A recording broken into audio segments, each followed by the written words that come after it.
How's everyone doing? And welcome to the first episode of Pl0x, where I go through suggestions by the RuneScape community, pick out ones that kind of stand out the most to me, and we have a little bit of a discussion about each one. First up is a suggestion found on the RuneScape forums posted by Dragonseed.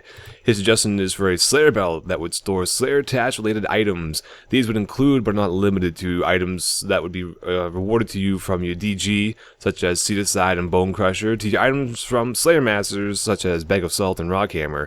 Items added will only be able to be used in the Slayer attached you are currently assigned to, and items such as Seed Aside will be able to be rebought to be used off-task if wanted by the player. Items with a limited amount of use, such as Bag of Salt, will have an option to store X amount in your Slayer belt, possibly have the Slayer belt give players a free amount of usage for each item that requires a charge. On the Slayer belt, you will be able to toggle the effect of each item, choosing whether or not you want to use it during your current task or not, which this may come in handy with your items such as Seed Aside, Herbicide, or Bone Crusher if you wish to obtain their relevant drops from said Slayer creatures.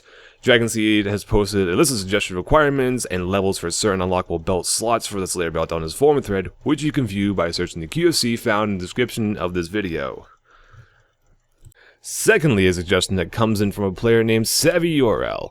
Again posted on the RuneScape forums, this player suggests an implementation of a Great Exchange lending option, essentially asking for the GE to have a button put into place to be able to lend items to the GE.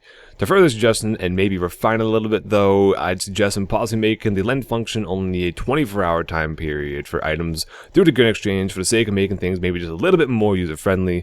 Players will be able to set their own price for each 24-hour time period, and would only be able to lend one item. To lend an item, simply click the implemented lend button within the Great Exchange, pick your price, then it goes into the lend queue, same as when buying or selling an item. To borrow an item, simply click on the borrow button. A text box would appear where you could search for all lendable items, find what item you're looking for, and click on it. A suggested price would appear, but you can choose to either adhere to the suggestion or not. Same with buying and selling items.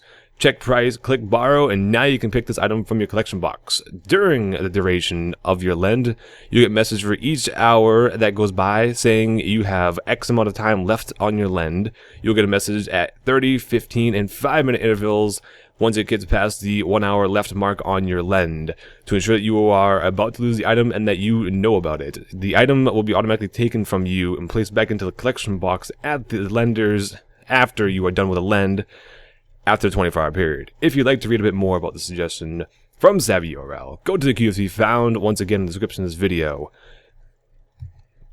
That will do it for this first shot of this new series called Pl0x. If anyone has any suggestions at all on how to improve the style of video, or any suggestions that we'd like to see featured, please feel free to send me a message on Twitter, and I will see you all later.